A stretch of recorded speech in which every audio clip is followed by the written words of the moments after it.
This is a fictional story inspired by real emotional experiences. Names, characters, and events have been created for storytelling purposes. Daniel Harper knew something was wrong the moment his phone lit up at 11:47 p.m. Olivia never texted him at night. Not anymore. Come home. Now. No emojis, no explanation, just that. Outside his office window, downtown Seattle shimmered in wet neon. Rain streaked the glass in diagonal lines, turning the city into a watercolor of blues and golds. He stared at the message longer than necessary, as if the meaning might rearrange itself if he waited. He had been at work for 14 hours, a hospital project deadline, a dozen emails still unanswered, a half-eaten protein bar on his desk that tasted like cardboard and regret. Another message appeared. It's important. His first thought was death. Olivia's mother, a car accident, something irreversible. He grabbed his coat. The drive home felt unreal, like moving through someone else's life. Traffic lights changed without him noticing. The windshield wipers beat a steady metronome, counting down to something he could not name.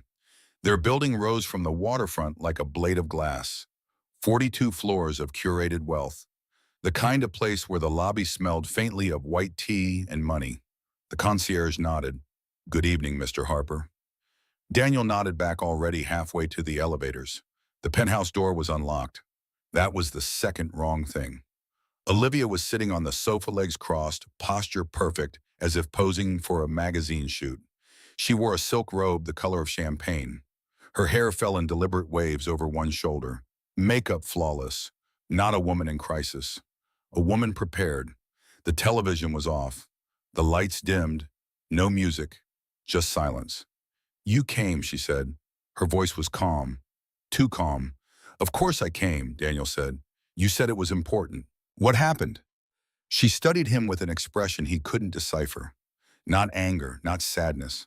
Something colder, like a doctor observing a patient. "Sit down," she said.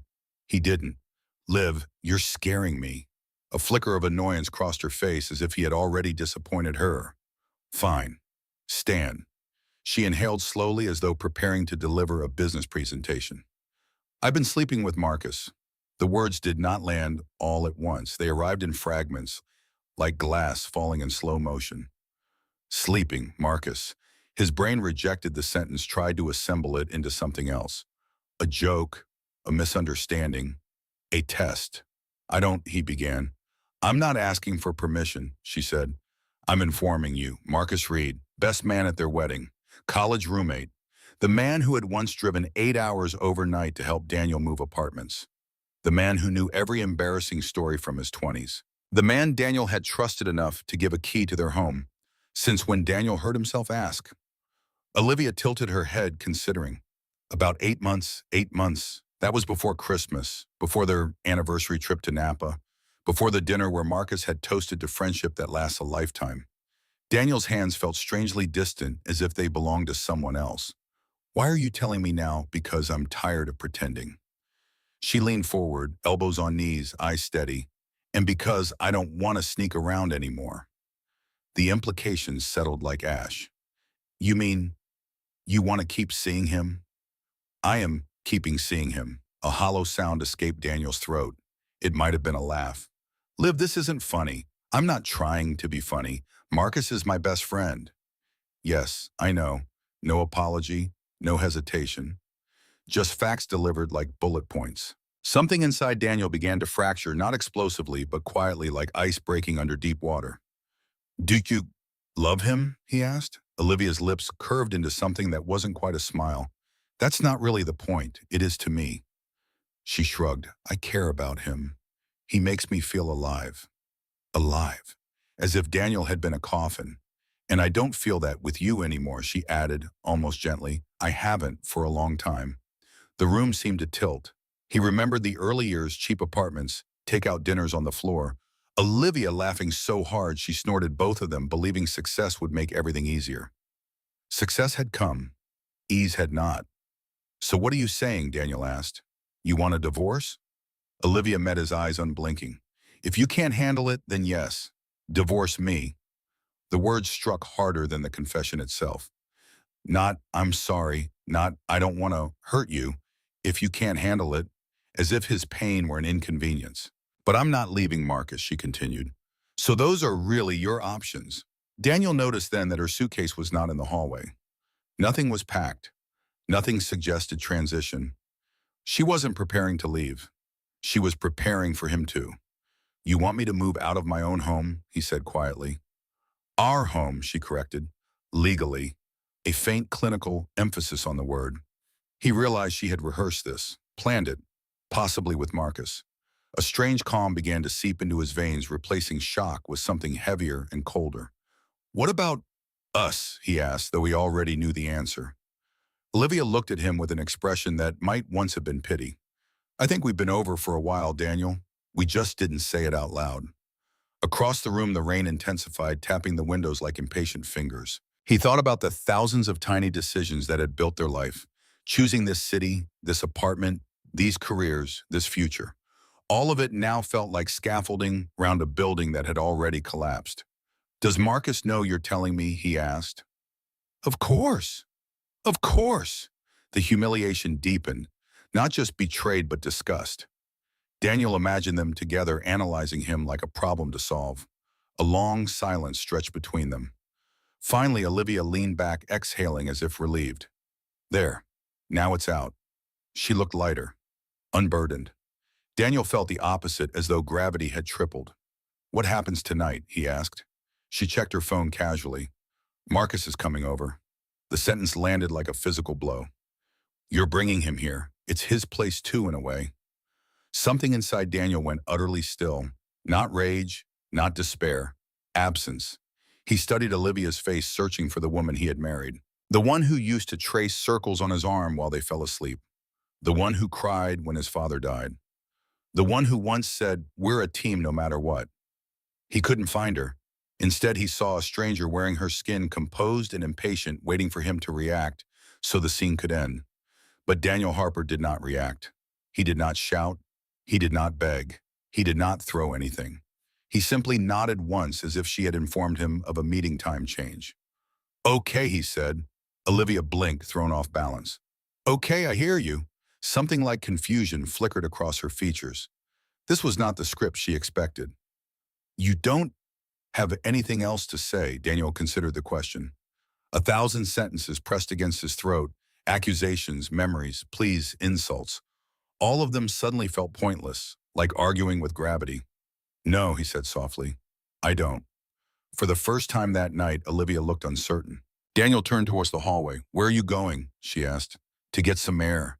He picked up his coat from the chair, movement slow and deliberate, as though learning how to inhabit his body again.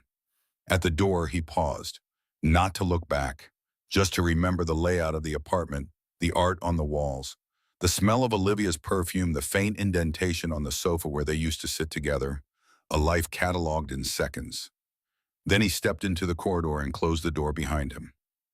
Inside the penthouse, Olivia sat very still, listening to the fading echo of his footsteps. She told herself she felt relieved. She did not yet understand that she had just watched her husband walk out of her life, not in defeat but in silence. And silence, as she would one day learn, can be far more dangerous than anger. By the time Daniel reached the street, the rain had thinned to a mist that hung in the air like breath. He didn't remember pressing the elevator button. Didn't remember the descent. Only the strange sensation of emerging into a world that looked exactly the same while feeling fundamentally altered. People hurried past under umbrellas. A rideshare idled at the curb. Somewhere a siren wailed, distant, indifferent. No one knew that his life had just ended upstairs on the 42nd floor. He walked without direction, hands buried in his coat pockets, shoulders squared out of habit rather than strength. His phone buzzed once. He didn't check it. He knew it would be Olivia or Marcus or both. The idea of their names on his screen made something in his chest tighten until breathing felt like work. 8 months. He kept circling back to that number as if understanding the duration might help him understand the betrayal. 8 months meant holidays, dinners, conversations, laughter shared across the same table while a secret pulsed beneath every interaction.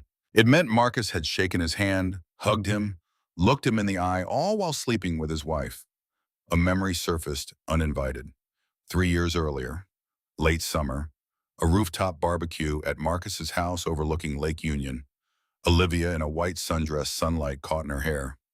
Marcus flipping burgers, beer in hand, teasing Daniel about working too much. "You're going to wake up one day and realize life passed you by, man," Marcus had said, grinning. Olivia had laughed. "I tell him that all the time." Daniel had smiled, accepting the joke because it was easier than explaining the pressure he carried, employees depending on him, clients expecting perfection. The silent competition of the architecture world where one failed project could erase years of reputation. Back then, Marcus's concern had felt genuine. Now it felt like reconnaissance. Daniel stopped at a crosswalk, staring at the red hand glowing on the signal. He realized he had walked nearly a mile without noticing. The waterfront stretched dark and glossy to his right, ferries drifting like ghost ships across Elliott Bay. He leaned against the cold metal railing and closed his eyes. How had they gotten here? The answer, he suspected, was not a single moment, but a slow erosion, thousands of tiny compromises that hollowed out the center of their marriage until only the facade remained. He met Olivia when they were 24. She had been working at a gallery in Pioneer Square, all sharp wit and restless energy. He had wandered in by accident, killing time between meetings, rain dripping from his coat. She had made a joke about architects designing buildings that leaked and then spent 20 minutes arguing with him about modernism versus classical design. He fell in love with her mind first, her refusal to be impressed, the way she looked at him like a puzzle rather than a prize. Back then, she had dreamed of opening her own creative studio, photography, styling, something undefined but ambitious. She talked about New York as if it were a promised land. Daniel had talked about stability, partnership, building something lasting. They compromised on Seattle. For a while it worked. The early years were a blur of cheap, white IKEA furniture and late nights spent planning futures that felt limitless. They were poor but electric, feeding off each other's ambition. When Daniel landed his first major contract, Olivia cried in the bathroom so he wouldn't see. "You're going to change the skyline," she whispered later, fingers tracing his jaw. "And you're going to photograph it," he replied. But success arrived unevenly. Daniel's career accelerated, swallowing his time in 12-hour workdays and weekend site visits. Olivia's path fractured, a series of half-started ventures, freelance gigs, collaborations that never quite took off. Instagram changed everything. What began as a casual outlet, photos of interiors, outfits, travel snapshots, slowly became her primary focus. Brands noticed. Followers multiplied. Soon she was curating not just images, but an identity, effortless, luxury, romantic minimalism, the illusion of a perfect life. Daniel didn't understand it, but he supported her, bought her better equipment, paid for trips she could turn into content, told himself that every career looked strange from the outside. Marcus, on the other hand, understood perfectly. He had always been charismatic, adaptable, the kind of man who could walk into any room and emerge with 3 new friends and a business opportunity. While Daniel built structures, Marcus built networks. He started appearing in Olivia's posts more often, group dinners, events, vacations, always framed as part of their shared circle. Harmless. "Marcus has such a good eye," Olivia had said once, showing Daniel a series of photos Marcus had helped stage. "He gets what I'm trying to do." Daniel remembered nodding, distracted by emails. The first time Marcus stayed overnight at their apartment, it had been after too much whiskey and a missed ferry. Daniel had insisted. Of course he had. That was what best friends did. Now the memory felt contaminated. Daniel opened his eyes, staring out at the black water. He tried to pinpoint the moment Olivia had started looking at Marcus differently, the subtle shift from friendship to something else. But desire rarely announces itself. It seeps in quiet and patient. Another memory surfaced last Thanksgiving. Olivia laughing too hard at one of Marcus's stories, her hand lingering on his arm a second longer than necessary. Daniel had noticed, felt a flicker of discomfort, then dismissed it as insecurity. He trusted them. Trust, he now understood, was not a shield. It was an opening. His phone buzzed again. This time he pulled it out. "Olivia, where are you?" A second message appeared before he could decide whether to respond. "Marcus is here. We should talk together." Daniel stared at the words until they blurred. Talk together, as if this were a scheduling issue, a misunderstanding that could be resolved through group discussion. He typed a reply, then deleted it. Typed again, deleted again. Finally, he put the phone back in his pocket without sending anything.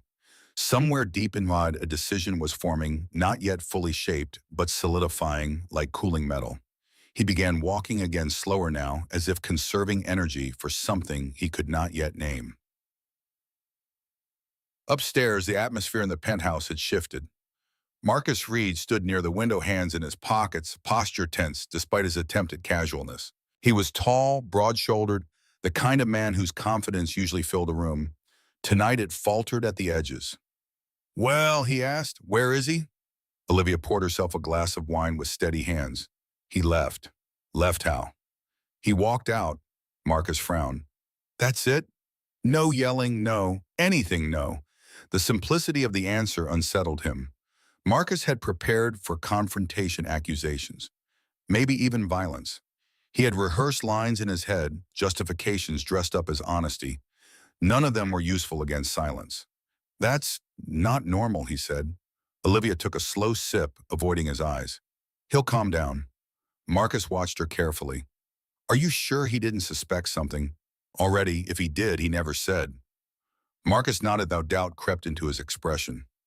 Daniel Harper was not a man who missed details. His entire profession depended on noticing what others overlooked. "Maybe he's in shock," Marcus said.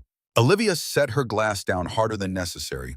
"Stop acting like we did something monstrous." Marcus didn't respond immediately. They had told themselves a story that Daniel was distant, emotionally unavailable, married to his work. That the affair was inevitable, even understandable. A connection born from loneliness rather than betrayal. But stripped of narrative, the reality looked uglier. "Do you want me to go after him?" Marcus asked. No, the answer came too quickly. "He needs time."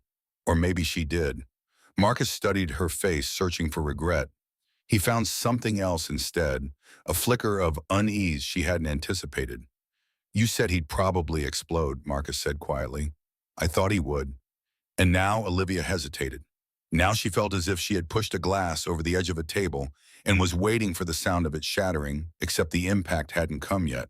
"He'll come back," she said finally, though it sounded more like a wish than a prediction. Marcus stepped closer, resting a hand on her shoulder. "We'll figure it out." She nodded, leaning into the contact, but her gaze drifted toward the door as if expecting it to open at any moment. It didn't. Near the waterfront, Daniel stopped at a small all-night cafe he used to visit during college. The neon sign flickered, casting pink light onto the wet pavement. Inside, everything looked smaller than he remembered. Scratched tables, mismatched chairs, the smell of burnt coffee and sugar. He ordered black coffee and sat by the window. The warmth seeped into his hands as he wrapped them around the mug. For the first time since leaving the apartment, he felt something close to sensation returning to his body. Across the street, couples hurried through the rain, heads bent together. A woman laughed, the sound muffled by glass but unmistakable. Normal life continuing. Daniel realized with a strange clarity that nothing Olivia had said was actually new. The marriage had been dying for years. The affair was simply the autopsy report. So why did it hurt like this? Because Marcus. The betrayal of a spouse was devastating. The betrayal of a brother figure was annihilating. He thought about all the times he had defended Marcus, vouched for him, trusted him with confidential business information, even considered offering him a partnership in his firm. Had Marcus envied him, resented him, desired Olivia long before she reciprocated? Questions spiraled with no answers. Daniel took a slow sip of coffee. It tasted terrible. He drank it anyway. A realization surfaced, quiet but unmistakable. Nothing he said or did tonight would change what had already happened. Anger would not restore trust. Begging would not resurrect love. Violence would only reduce him to something he was not. For the first time, he considered a different possibility, not fighting for the life he had lost, but abandoning it entirely. The idea was terrifying and strangely liberating. He pulled out his phone again, this time not to read messages, but to scroll through contacts. Names accumulated over decades, clients, colleagues, acquaintances, scattered across cities and continents. One name made him pause. Elena Varga Zurich, a developer he had worked with 2 years earlier. Brilliant, ruthless, always pushing him to consider projects outside the United States. "If you ever want to build something that outlives you," she had told him, "call me." At the time, he had laughed it off. His life was in Seattle. His wife, his firm, his future. Now those anchors felt like chains that had snapped. Daniel stared at the name for a long time. Then he pressed call. The line rang twice before a crisp, alert voice answered despite the time difference. Daniel Harper. I was wondering when you might remember me. He swallowed, throat suddenly dry. Is your offer still open? He asked. A brief silence.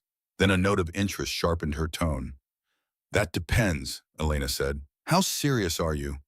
Daniel looked out at the rain-slick city, at the life he had built brick by brick, and the emptiness waiting at the top of a glass tower. For the first time, he said quietly, I'm completely serious. Another pause, longer this time. Then we should talk, she replied, because I may have something very significant in mind. Daniel closed his eyes, feeling the first faint stirrings of direction in the chaos. Above him, 42 floors up, Olivia was still waiting for him to come home. She did not yet understand that the man she married was already beginning to disappear. Daniel did not go home that night.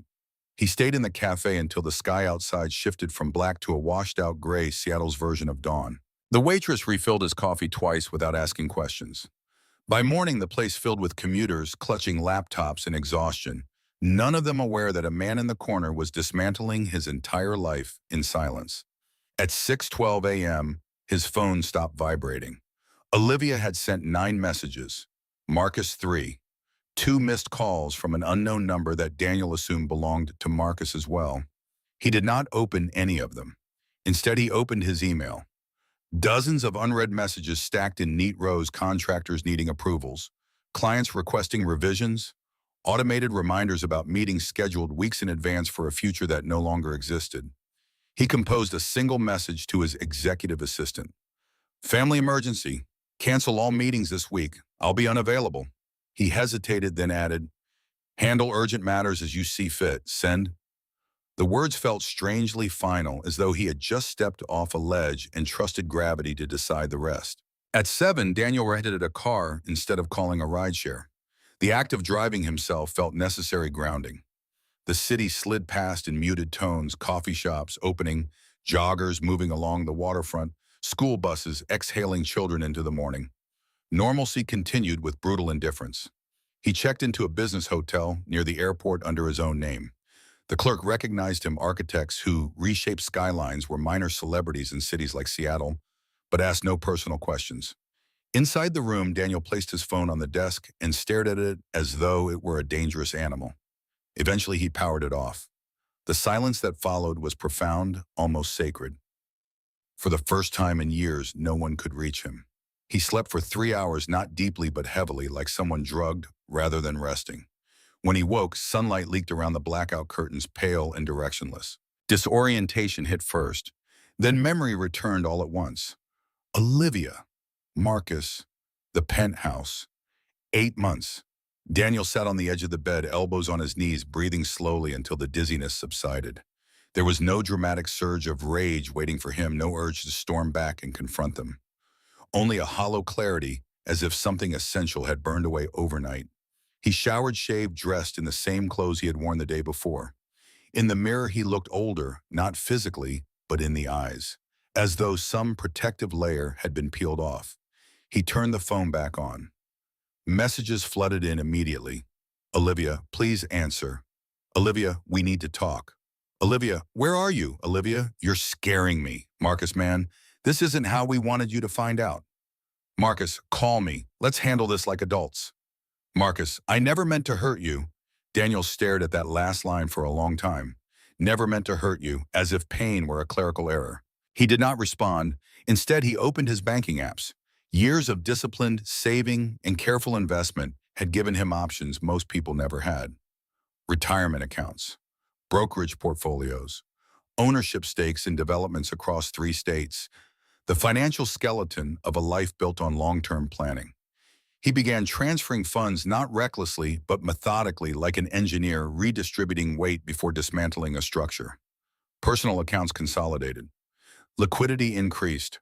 Automatic payments paused where possible. No grand gestures, just quiet preparation. Next came his firm. Harper & Cole Architects occupied 3 floors of a downtown tower, employing nearly 60 people. Daniel had founded it at 31 with a loan and an unhealthy amount of faith. It had become his true child, demanding temperamental, occasionally brilliant. He called his partner, Jonathan Cole. Jonathan answered on the second ring. Dan, your assistant said family emergency. Everything okay? Daniel considered the question. No, he said simply. It's not. A pause. Concern sharpened Jonathan's voice. Do you need help? I can come. I'm going to step away for a while. How long is a while? I don't know. Another silence, heavier this time. You can't just disappear, Jonathan said carefully. We've got the hospital project. The Portland bid the...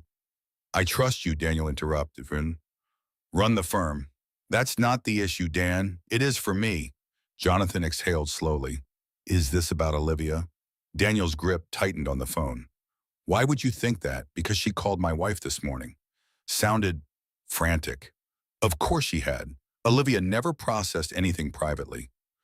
Emotion to her was something to be shared, reframed, turned into narrative. We're separating, Daniel said. He kept his voice neutral, professional, as though discussing a contract dispute rather than the implosion of his marriage. Jesus, Jonathan murmured. I'm sorry, man.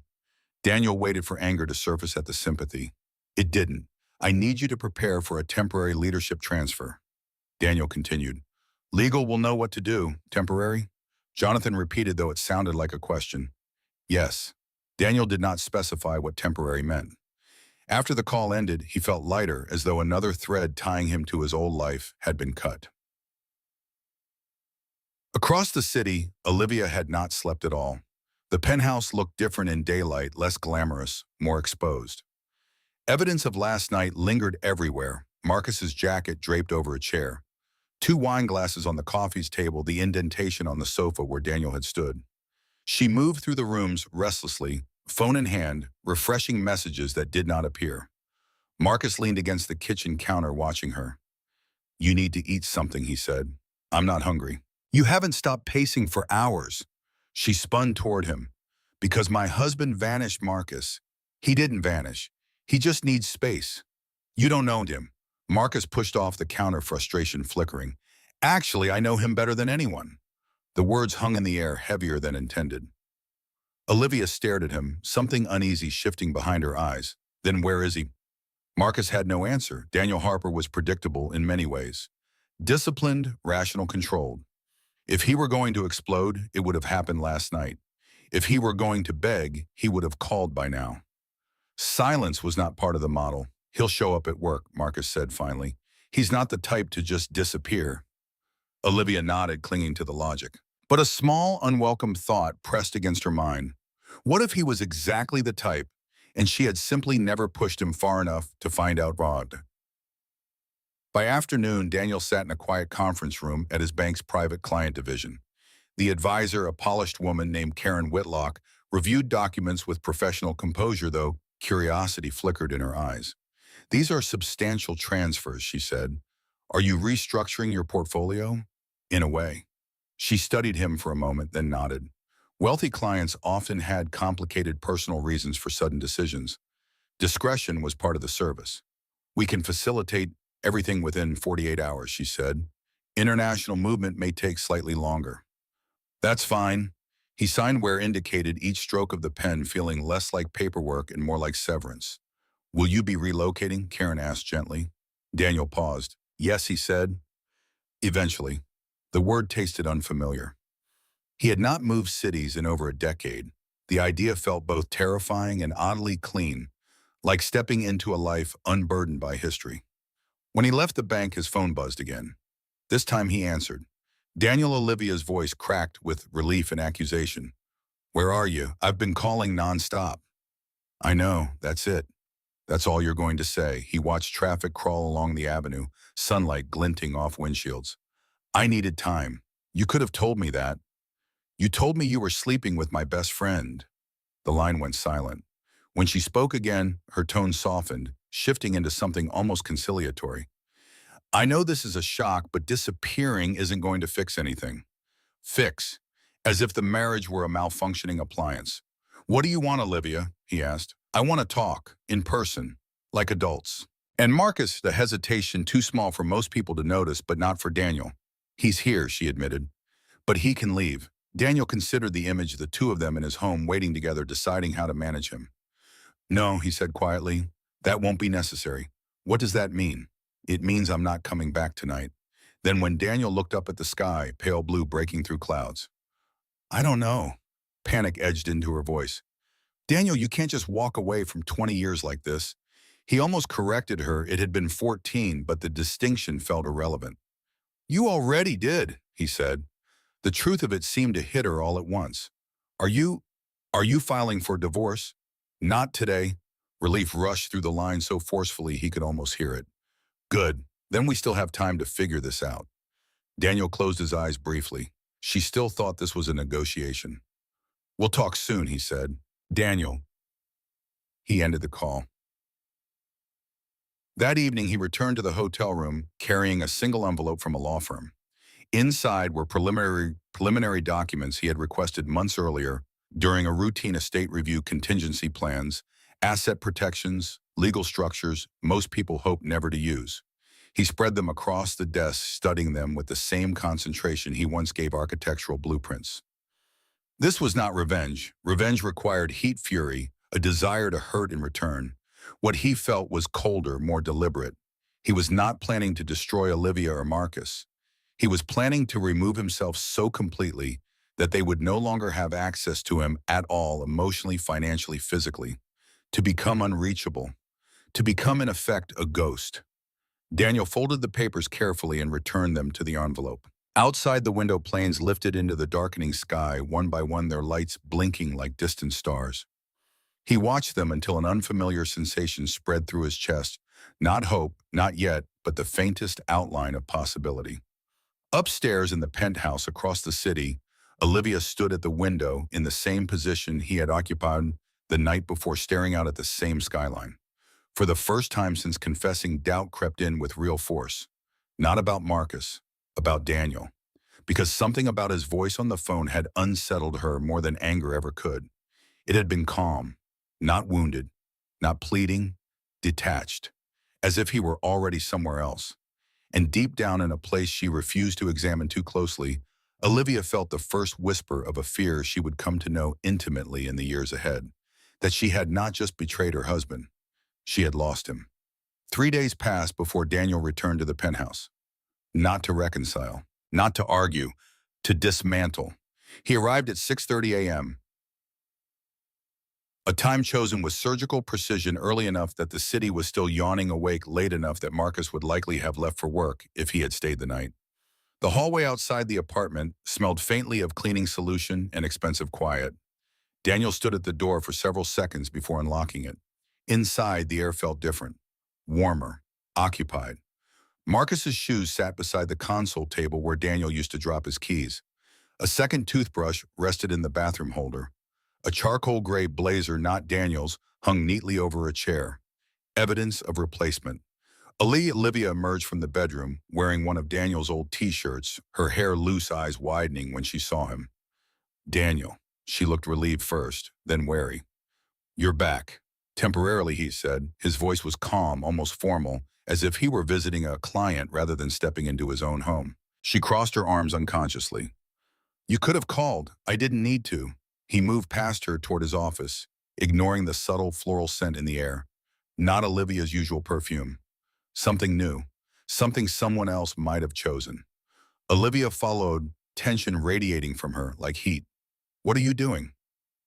"Packing. For what?" Daniel opened a drawer and began removing documents, placing them into a slim leather briefcase. Birth certificates, property deeds, insurance papers, years of life compressed into neat stacks of paper. "I'm leaving for a while." Her stomach dropped. "How long is a while? I don't know. You said that before." "Yes." The simplicity of the answer infuriated her. "Daniel, you don't just get to disappear because things are uncomfortable." He paused, looking at her for the first time that morning. "Uncomfortable," he repeated softly. Something in his eyes made her look away. "I didn't mean it like that." "You meant exactly what you said," she exhaled sharply. "Fine. Then tell me what this is." "Punishment. Some kind of silent treatment." "No." "Then what?" Daniel closed the briefcase with a quiet click. "It's acceptance. The word landed heavier than any accusation. Olivia stared at him, searching for sarcasm, for bitterness, for anything human. She found none. You're just giving up. I'm letting go. That's not the same thing. For me, it is. She stepped closer, desperation creeping in despite her efforts to maintain control. What about our marriage? Daniel's expression didn't change. You ended it. I didn't file for divorce. You told me you were sleeping with my best friend and to leave if I couldn't handle it. Her mouth opened, then closed. Framed that way, the reality sounded harsher than it had in her head. I was being honest, she said weakly. Honesty doesn't erase consequences. A long silence stretched between them. Finally, she asked the question that had been haunting her since he walked out. Are you seeing someone else? Daniel almost smiled, not with amusement, but with the weary recognition of how predictable human fear could be. No, then why are you acting like this? Because if I don't, I will break, he thought.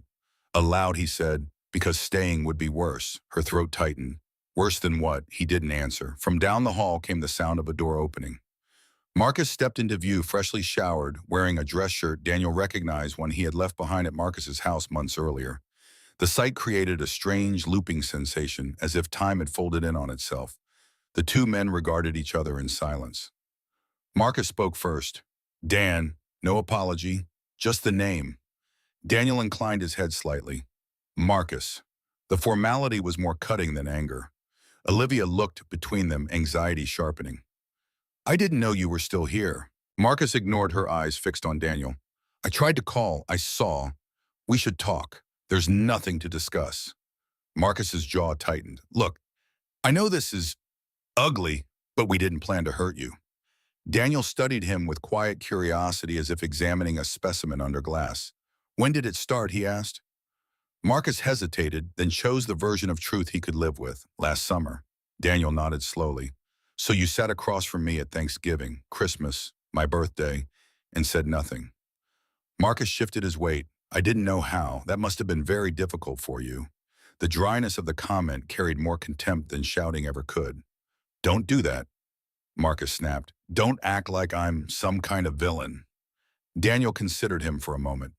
You're not a villain, he said quietly. You're just not my friend anymore. The words landed with finality, stripping away 20 years in a single sentence. Marcus's face flushed. You think you're so superior. You were never around. You buried yourself in work and left Olivia alone for months at a time. Olivia flinched. This was not the conversation she wanted. Daniel didn't raise his voice. If you believe that justified sleeping with my wife, he said you could have talked to me. Marcus had no answer for that, because talking would have required acknowledging what he was doing before it became irreversible.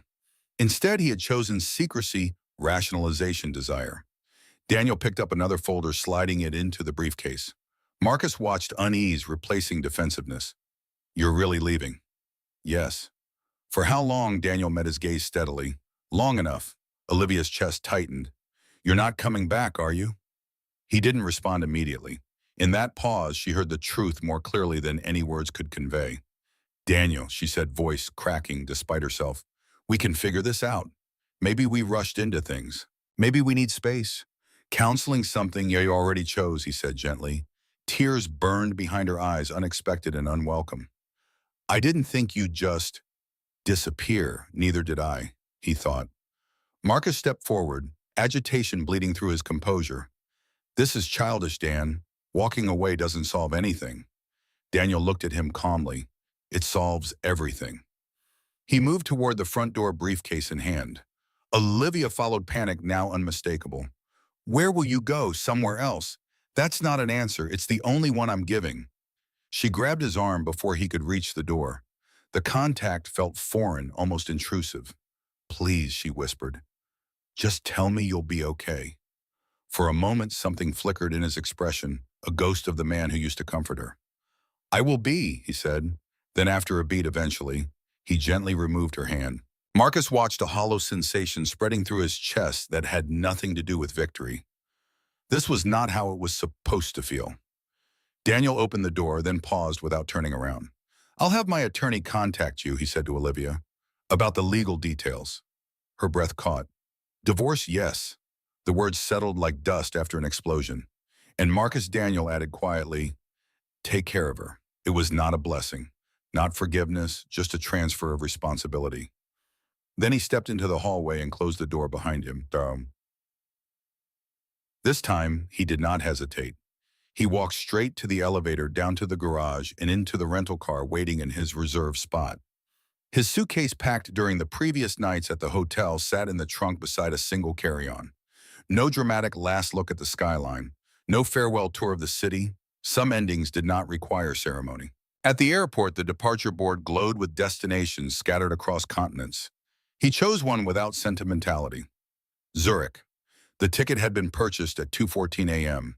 Security boarding takeoff all passed in a blur of procedural normalcy. The plane lifted through low clouds into a sky washed clean by altitude sunlight, spilling across the cabin in soft gold. Daniel rested his head against the window. Below him, Seattle receded into abstraction streets, becoming lines, buildings becoming shapes, the life he had built, dissolving into geography. For the first time since Olivia's confession, emotions surged unexpectedly. Not anger, grief, not just for the marriage, but for the version of himself who had believed in it so completely. The man who thought loyalty was permanent, that shared history created immunity against betrayal. That man was gone. In his place was someone quieter, harder, and profoundly alone. Across the ocean, Elena Varga waited with an offer that would reshape everything. Daniel closed his eyes as the plane cut through sunlight, carrying him toward a future he could not yet imagine, and away from a past that was already beginning to feel unreal. Back in Seattle, Olivia stood in the center of the penthouse surrounded by silence. Marcus approached cautiously. "He'll cool off." She didn't respond. Her gaze rested on the empty space near the door, as if expecting Daniel to reappear and reveal this as some elaborate test. He said his attorney would call. Marcus continued. "That doesn't mean it's final. Still nothing." Finally, she spoke, voice hollow. He didn't even yell. Marcus frowned. "What difference does that make?" She turned to him slowly, eyes bright with unshed tears. "It means he's done." The realization settled between them like a third presence in the room. Not a phase, not a reaction. An ending. For the first time since their affair began, neither of them felt triumphant, only exposed. And somewhere over the Atlantic, Daniel Harper disappeared into the horizon, not as a man running away, but as a man erasing the life that had erased him first. Of them. From her office overlooking Lake Zurich, she watched Daniel review a digital model projected across a wall-sized screen. The building rotated slowly, glass surfaces, catching simulated sunlight, each structural decision annotated with surgical clarity. "You're over-engineering it," she said. Daniel didn't look away from the model. "I'm future-proofing it. For earthquakes that will not happen in Switzerland. For investors who will ask if we considered them." Elena allowed herself a faint smile. 3 years ago, he had arrived hollow-eyed and silent, a man running on pure discipline. Now he was something else entirely, sharper, colder, disturbingly effective. He had not rebuilt himself. He had refined himself. "Berlin approved the expansion," she said. "We close next month." "Good, and there's another matter." That made him turn. Elena tapped her tablet, projecting a new set of documents into the air. Financial reports, organizational charts, market analyses, a company profile. Daniel recognized the logo immediately. Reed Urban Developments. The name hit like a distant echo rather than a blow familiar, but stripped of emotional voltage. Marcus's firm. He studied the numbers with professional detachment. "They're over-leveraged," he said after a moment. "Aggressive expansion without stable capital backing." "Correct. Leadership decisions look reactive." Elena's gaze sharpened. "Personal bias. Data." She stepped closer. "We're considering an acquisition."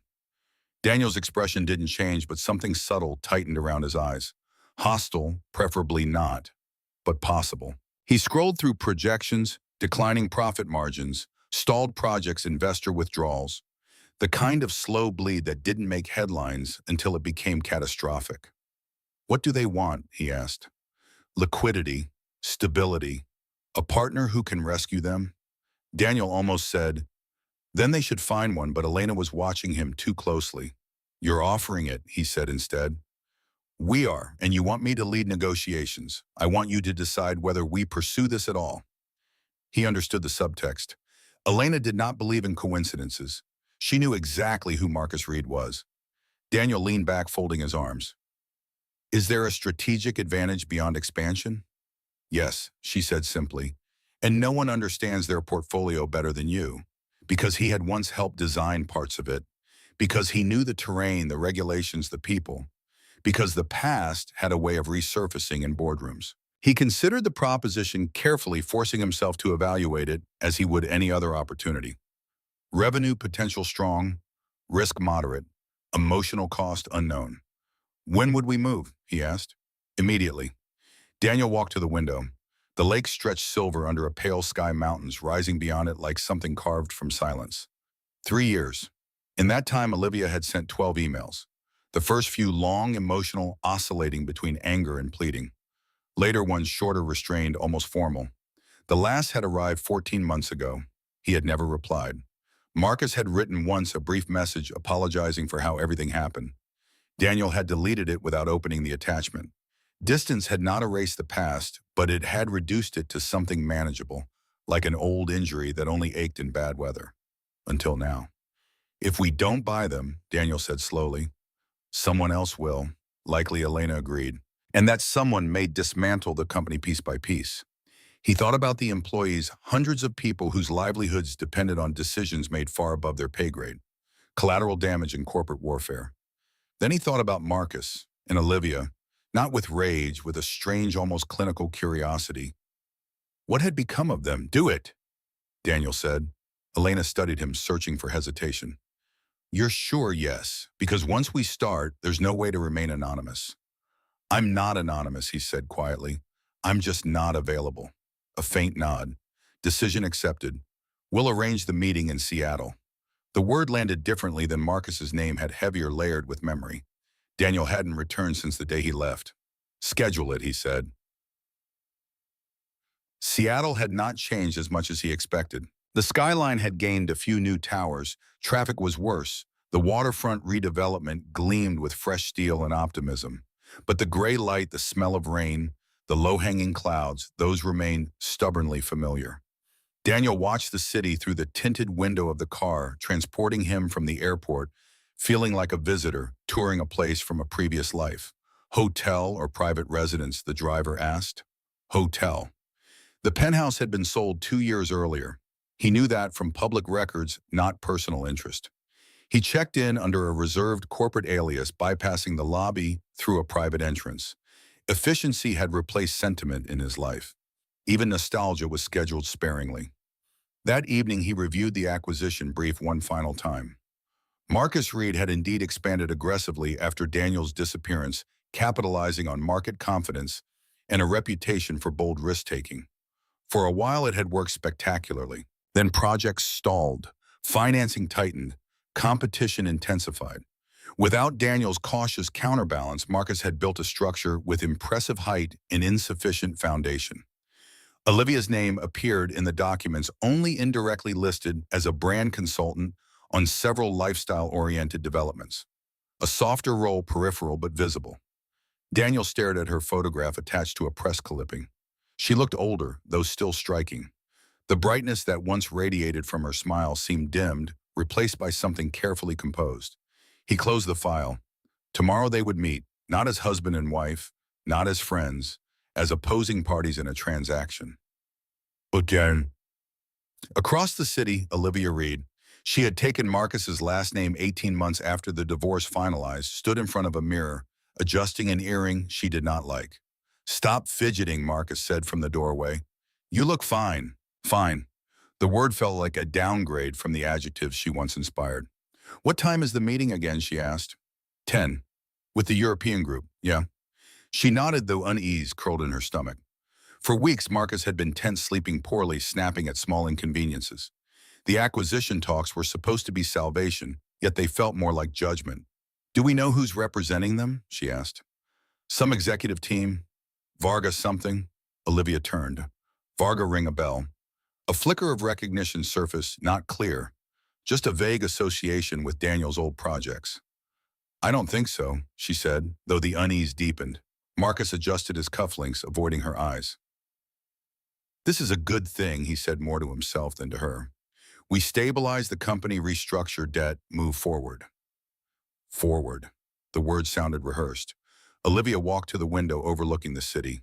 Somewhere out there was the life she used to live. The apartment, the routines, the man who had once known her better than anyone else. She had tried not to think about him, at first out of defiance, later out of necessity, because the truth was not dramatic or romantic. Life with Marcus had not been a triumphant love story.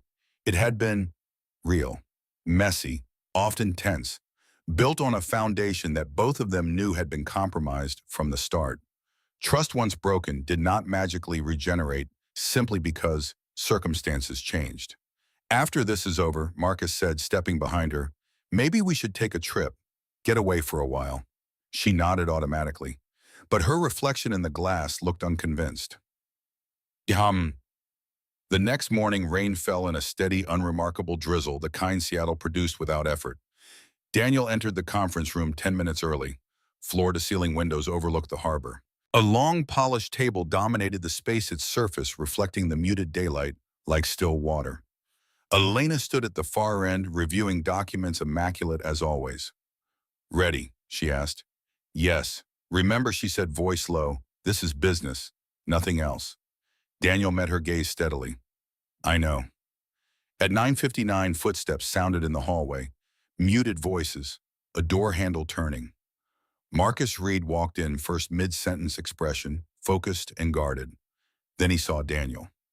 Everything stopped. The color drained from his face so quickly it was almost visible, like ink dissolving in water. His posture stiffened, shoulders locking as if bracing for impact. For a heartbeat, neither man moved. Marcus's eyes searched Daniel's face, disbelief colliding with recognition. Daniel, he said, barely audible. Behind him, Olivia stepped into the room. She looked from Marcus to the stranger at the table, tall, composed, immaculately dressed, and then something in her expression shattered. Not surprise, not exactly. Recognition detonating into reality. Her hand flew to her mouth, a reflex she couldn't control. Daniel regarded them both with calm professionalism, as though encountering former colleagues at a conference. Good morning, he said. His voice was the same, steady, controlled, unmistakable. Olivia's knees nearly gave out, because in that moment she understood something with devastating clarity. He had not been running away. He had been becoming someone they could no longer reach. And now he was back, not as the man she betrayed, but as the man who could decide their future with a signature. No one spoke for several seconds. Rain tapped against the windows with quiet persistence, the only sound in a room suddenly stripped of oxygen. Marcus stood frozen just inside the doorway, as though crossing the threshold had triggered a reality he was not prepared to face. Olivia did not move at all. Daniel rose from his seat, not abruptly, not dramatically, simply following the etiquette one would extend to any arriving party. Professional, neutral, impenetrable. Elena Varga, he said, gesturing beside him, Chief Executive Officer. Elena inclined her head with cool politeness. Mr. Reed, Mrs. Reed. The name struck Olivia like a slap she had no right to protest. Marcus cleared his throat, trying to reclaim control of a situation that had already slipped beyond him. I wasn't aware. He stopped, recalibrating. We weren't informed you'd be involved. Daniel met his gaze without hostility, without warmth. I represent the acquisition committee. Not I work for them, not I'm advising them. I represent them. The distinction was deliberate. Marcus stepped fully into the room, closing the door behind him with a hand that trembled only slightly. Years of boardrooms and negotiations had taught him how to perform confidence even when none existed. That's unexpected, he said. Yes, Daniel replied. I imagine it is. Olivia remained near the doorway, as if the floor might collapse if she moved further inside. Her eyes traced every detail of him, the tailored suit, the subtle silver at his temples, the composure that radiated not like armor, but like absence. He looked healthier, stronger, untouchable, and utterly unfamiliar. Please, Elena said, indicating the chairs across the table. Shall we begin? Marcus hesitated, then sat. Olivia lowered herself into the seat beside him, movement slow and mechanical. Daniel resumed his place opposite them. The geometry of the table felt symbolic, past on one side, future on the other, separated by polished wood and years of silence. Elena launched into the formal presentation: market conditions, strategic alignment, financial projections. Her voice was crisp, precise, devoid of personal undertones. Daniel watched Marcus as she spoke. The man who had once been effortlessly charismatic now looked drawn lines etched deeper around his mouth, eyes shadowed by chronic strain. Not defeated, Marcus Reed was not built for surrender, but worn in a way success alone could not repair. Olivia, by contrast, looked fragile beneath her composure. She took notes she would never read, fingers tightening around the pen as if it were the only solid object in the room. Neither of them interrupted. Neither of them could. When Elena finished, silence settled again, heavier this time. Marcus exhaled slowly. "Those are aggressive terms," realistic, Elena corrected. "Our company isn't failing." "No," she agreed, "but it is vulnerable." Marcus's jaw tightened. He turned to Daniel, abandoning pretense. "You're really doing this?" Daniel held his gaze calmly. "I'm here to evaluate a business opportunity. That's not what I meant." "I know." A beat passed thick with unsaid things. Olivia spoke for the first time, her voice unsteady despite her effort to control it. "Why didn't you tell us you were coming back?" Daniel shifted his attention to her. Up close, the changes were undeniable. The brightness in her eyes had dimmed, replaced by something cautious, almost brittle. She looked like someone who had spent years bracing for impacts that kept coming anyway. "There was no reason to," he said. Her throat tightened. "No reason. This meeting concerns corporate matters." The formal phrasing cut deeper than any accusation. Marcus leaned forward, frustration cracking through his composure. "Don't do that, Dan. Don't pretend we're strangers." Daniel considered the statement. "We are strangers." The simplicity of it landed like a verdict. Marcus stared at him, searching for traces of the man he once knew. The friend who had stood beside him at graduations, weddings, funerals. He found none. "Look," Marcus said, voice lowering. "Whatever happened between us, it doesn't have to bleed into this." Daniel's expression didn't change. "It doesn't. Then why does it feel like it does?" "Because you remember it," Daniel said. "I don't live in it anymore." Olivia inhaled sharply, as if struck by something invisible. Elena interjected smoothly, sensing the conversation drifting into territory that threatened the negotiation. "Perhaps we should focus on the proposal." Marcus nodded stiffly, forcing himself back into executive mode. "Fine. The valuation is too low. Based on current liabilities, it's generous. We have projects in development that will significantly increase if they are completed." Elena finished, "which requires capital you do not currently possess." Marcus opened his mouth, then closed it. The data was accurate, brutally so. Daniel watched the exchange with quiet detachment, occasionally offering clarifications or adjustments, his tone measured, authoritative. Not once did he raise his voice or display overt dominance. He didn't need to. Control radiated from him in subtler ways, timing, restraint, the refusal to engage emotionally. After 40 minutes, Marcus called for a recess. "5 minutes," he said hoarsely. Elena nodded. "Of course." Marcus stood abruptly and walked toward the windows, back to the room.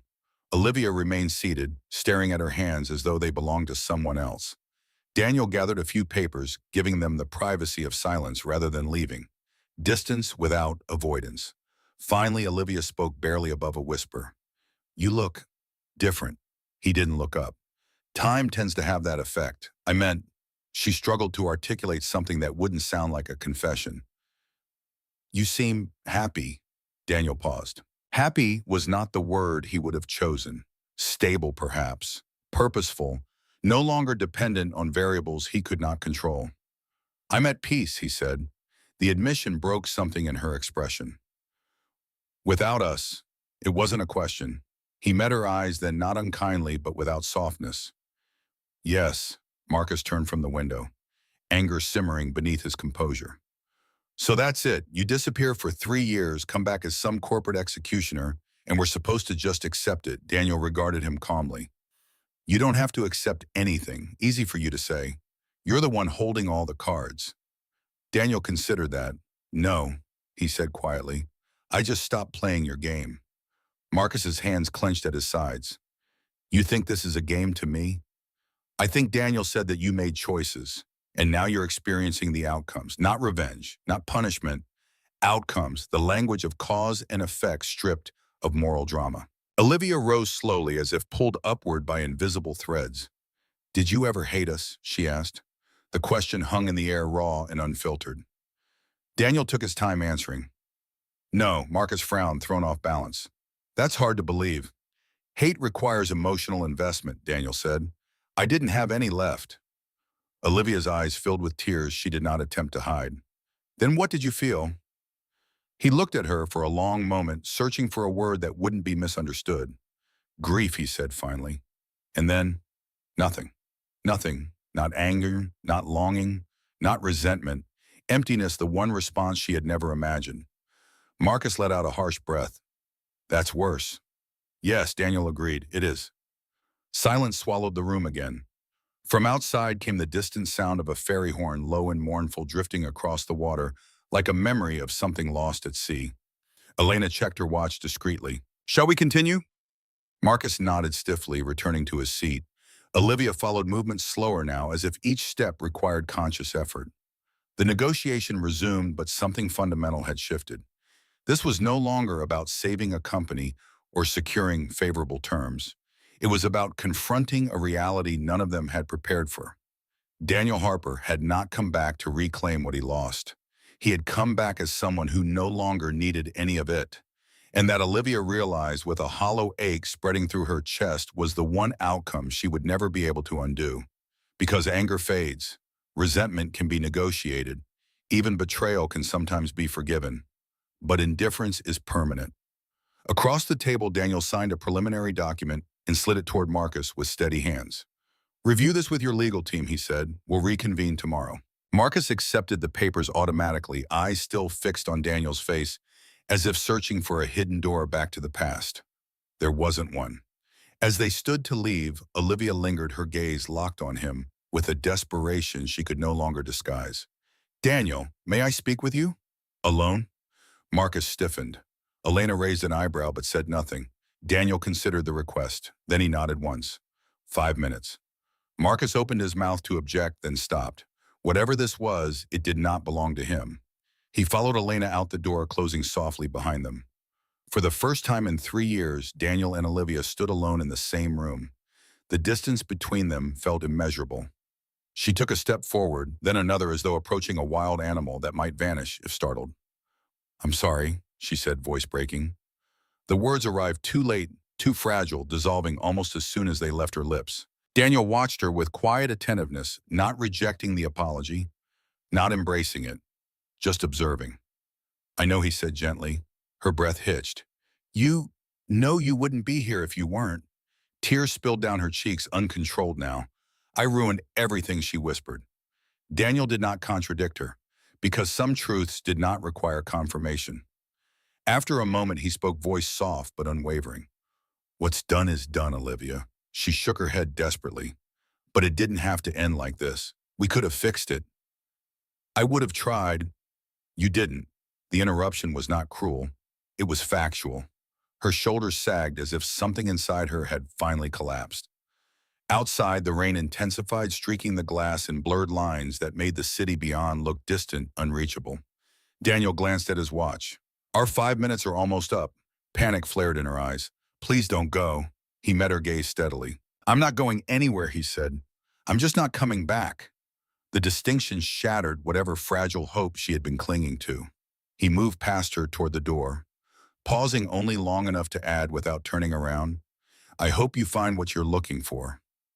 Then he left her standing alone in the conference room, surrounded by reflections of a life she could see but never touch again. Olivia did not leave the conference room immediately. The door clicked shut behind Daniel with a softness that felt more final than any slammed exit. She remained standing where he had left her, staring at the empty space as if something might reassemble itself if she waited long enough. Her reflection in the darkened window looked unfamiliar, smaller, somehow diminished by the absence of the man who had once defined the scale of her life. 5 minutes. 3 years reduced to 5 minutes and a handful of sentences. She pressed her palms flat against the polished table, grounding herself against the sudden wave of dizziness. Outside, rain streaked the glass in silver threads, turning the harbor into a blurred painting of gray and steel. The city she had once navigated with effortless confidence now felt foreign, as though she were visiting a place where she used to live. A soft knock broke the stillness. Marcus stepped back and saw hesitation visible in the set of his shoulders. Are you okay? The question sounded almost formal, like something one might ask a colleague rather than a wife. Olivia wiped her cheeks quickly, though fresh tears replaced them before she could regain composure. No, she said honestly.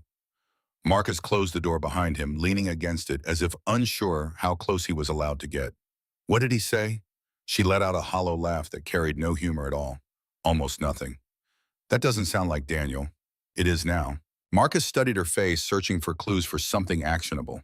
He had always been a man who solved problems through movement, negotiation, force of personality. Silence left him disarmed. Did he threaten anything, he asked? No. Promise anything, no. Then what? Olivia sank into a chair, exhaustion crashing over her all at once. He doesn't need to threaten us, she whispered. He already won.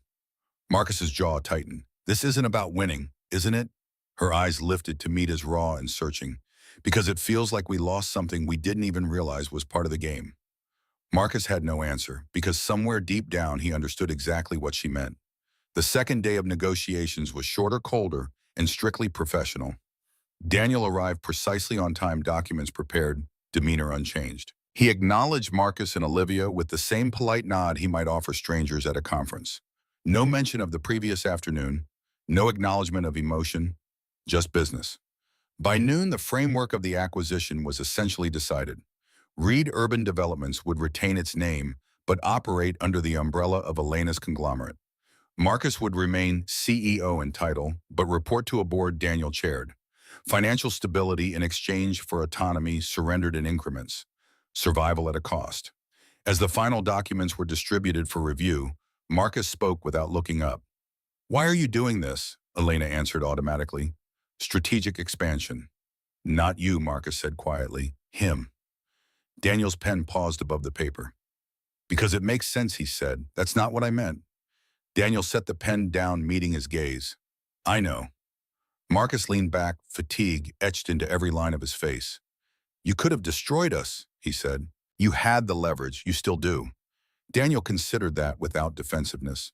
Yes. Then why didn't you? The room felt suddenly smaller, as though the question itself absorbed oxygen. Daniel chose his words carefully. Because destruction is permanent, he said, and I don't need permanence.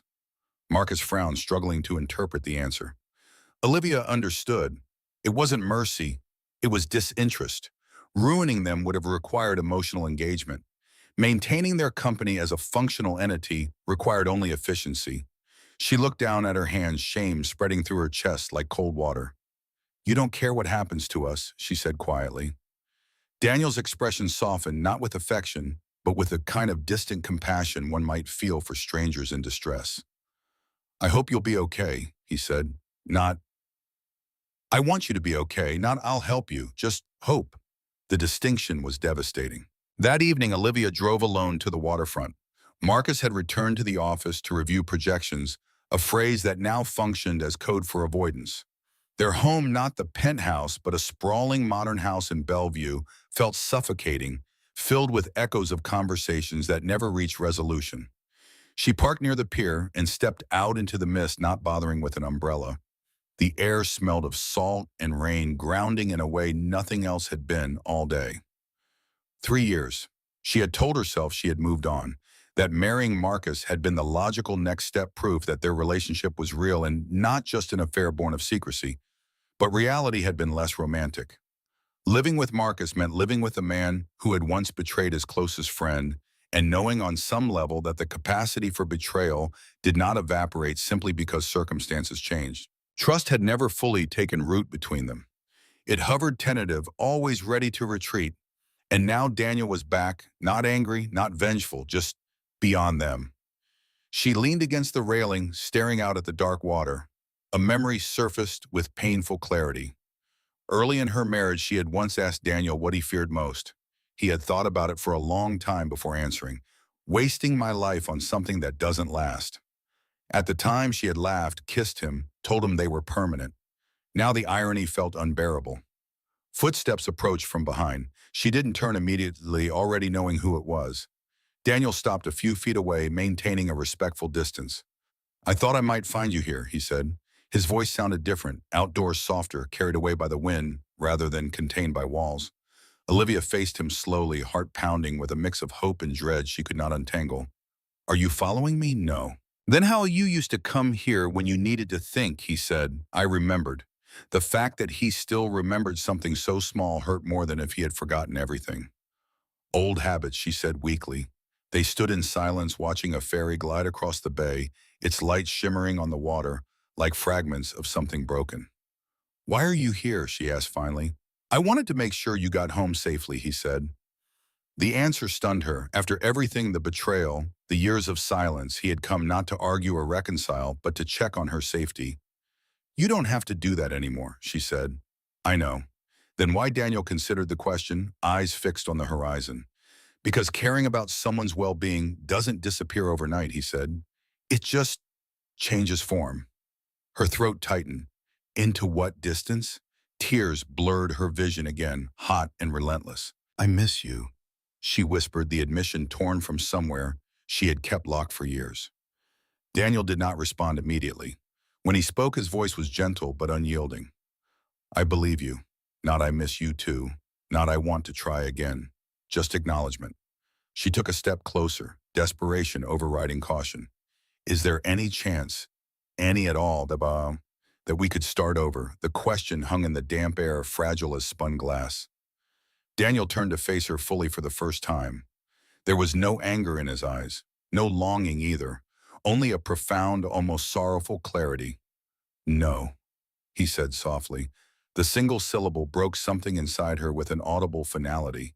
Why, she asked, though she already knew. Because the person you love doesn't exist anymore, he said. And the person I became can't love you the way you need. She shook her head, refusing the logic even as it crushed her. I'd take anything she said, even less. That wouldn't be fair to either of us. A long silence stretched between them, filled with rain and regret and years that could not be rewound. Finally, he added almost as an afterthought, you deserve someone who chooses you without hesitation. The irony was unbearable. I had that, she said brokenly, and I threw it away. Daniel did not contradict her, because some truths were too heavy for consolation. A car horn sounded distantly from the street above, jolting them back into the present. I should go, he said. Panic flared again. Will I see you after the deal is finalized? Probably not. The words felt like a physical blow. Where will you go? Back to my life, a life that no longer included her. He hesitated, then did something unexpected. He stepped forward and gently brushed a strand of wet hair away from her face, a familiar gesture, intimate and devastating, precisely because it was so ordinary. Take care of yourself, Olivia, he said. Her breath caught hope surging irrationally at the touch. Then he stepped back, severing the moment as cleanly as a blade, and she understood. This wasn't affection, it was farewell. Daniel turned and walked toward the stairs leading up to the street, his figure gradually dissolving into mist and shadow. Olivia watched until he disappeared completely, long after there was nothing left to see. Only then did she allow herself to collapse against the railing, sobs tearing through her, with a violence she had suppressed for years. Because now she finally understood what he had meant. He hadn't punished her, he had simply moved on. And the cruelest part was not that he had stopped loving her, it was that he had learned how to live without her. The deal closed 2 weeks later.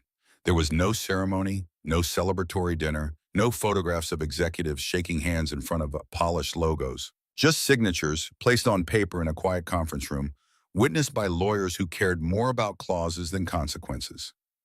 Marcus signed first. His hand was steady, but something in his posture suggested surrender.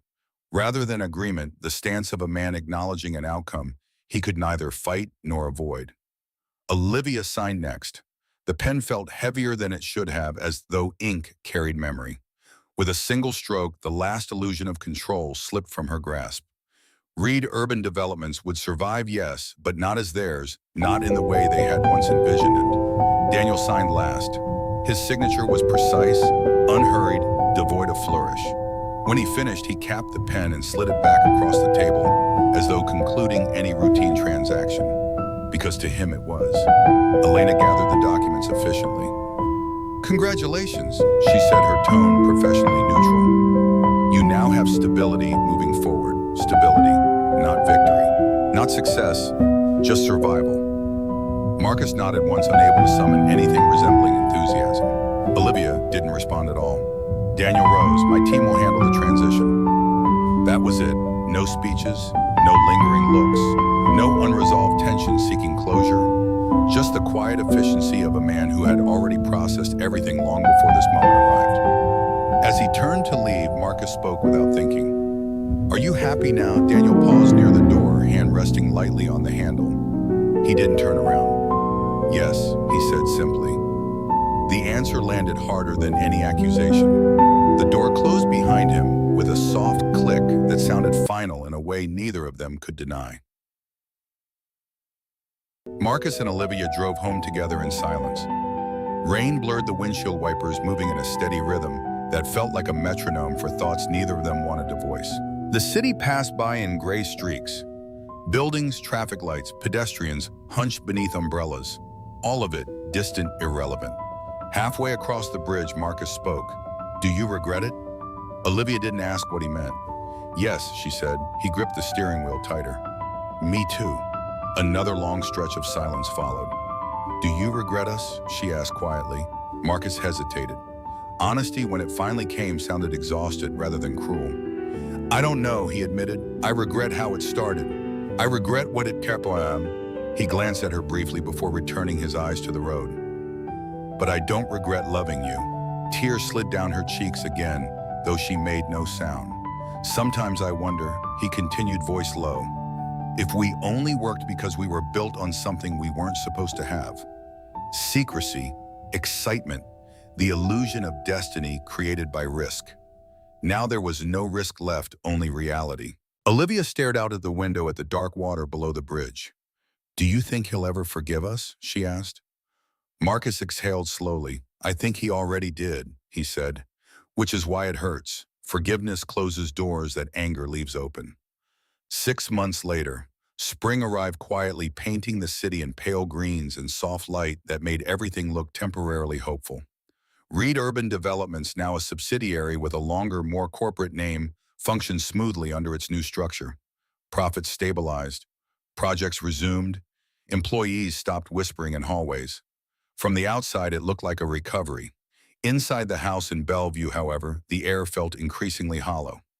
Marcus worked late most nights, not because he had to, but because home had become a place where conversations circled the same unsolvable questions. Olivia filled her days with charity boards and social events that left her drained rather than fulfilled. They were polite to each other, careful, almost gentle, but the spark that had once justified everything they destroyed no longer existed. One evening, Marcus found her sitting on the back patio watching the sunset bleed into the horizon. You're quiet lately, he said, taking the chair beside her. I've always been quiet. Not like this. She traced the rim of her glass with a fingertip, not drinking. I keep thinking about alternate versions of our lives, she admitted. What would have happened if we had made different choices? Marcus nodded slowly. I do that too. And he looked out at the darkening sky. In most of them, he said, he's still my friend. The simplicity of it was devastating. Olivia swallowed hard. And me? Marcus didn't answer immediately. In some, he said, finally, you're still his wife. The words weren't accusatory. They were mournful. She closed her eyes, pain spreading through her chest like something alive. I don't know how to stop missing something. I chose to lose, she whispered. Marcus reached out, placing his hand over hers, a gesture of comfort, not passion. Maybe you don't, he said quietly. Maybe you just learn to live around it. That same evening, thousands of miles away, Daniel stood on a balcony overlooking a different city. Singapore glittered beneath him, a mosaic of light and motion, stretching toward the horizon. The air was warm, carrying the faint scent of rain and ocean, familiar enough to soothe, foreign enough to feel like a new beginning. Inside the apartment, soft music played. A woman's laughter drifted out, warm and unguarded. Are you coming back in? She called. In a minute, he replied. He rested his hands on the railing, gazing out over the skyline, not with longing, but with quiet appreciation. 3 years ago, he would have analyzed every achievement against what he had lost, measuring success in terms of absence. Now he simply existed. Not untouched by the past, nothing erases that completely, but no longer defined by it. Footsteps approached behind him. A woman stepped onto the balcony, wrapping a light shawl around her shoulders. She didn't interrupt his thoughts, didn't demand attention, just stood beside him, sharing the view. Peace, he had learned, often looked like this presence without pressure. "Beautiful, isn't it?" she said. "Yes," he agreed. She slipped her hand into his fingers, warm grounding. "You seem far away, just thinking about work." He considered the question, then shook his head. "No. Something bad." Daniel turned to her, a faint smile touching his lips, genuine, unforced. "Something finished," he said. She studied him for a moment, then nodded, accepting the answer without probing. Trust instead of interrogation. "Good," she said softly. They stood together in comfortable silence, watching a plane cross the sky like a slow-moving star. After a while, she leaned her head against his shoulder. "You know, she said you don't have to carry everything alone anymore." Daniel felt the words settle into him, not as a revelation, but as confirmation of something he had begun to believe. "I know," he said, and this time he truly did. Back in Bellevue, Olivia woke in the middle of the night with the sudden certainty that something had shifted. Not outside, inside. A quiet understanding that no apology, no success, no amount of time would restore what had once existed. Some losses were not wounds that healed, but amputations, absences you adapted to because there was no alternative. She rose and walked to the window, looking out at the sleeping neighborhood. Somewhere in the distance, a train horn sounded low and lonely, fading into the dark. She wondered where he was. Not with the desperate hope of reunion, but with a softer curiosity, the kind one might feel for someone who had once been the center of your universe and was now part of its history. "I hope you're okay," she whispered into the empty room. Miles away on another continent, Daniel closed the balcony doors and returned inside, laughter greeting him like sunlight after rain. Life, it turned out, did not arrange itself into neat moral conclusions. The man who had been betrayed found peace. The people who had chosen each other discovered that love, born from loss, often carried that loss inside it forever. No one received exactly what they deserved. Everyone received what remained. And sometimes that was enough.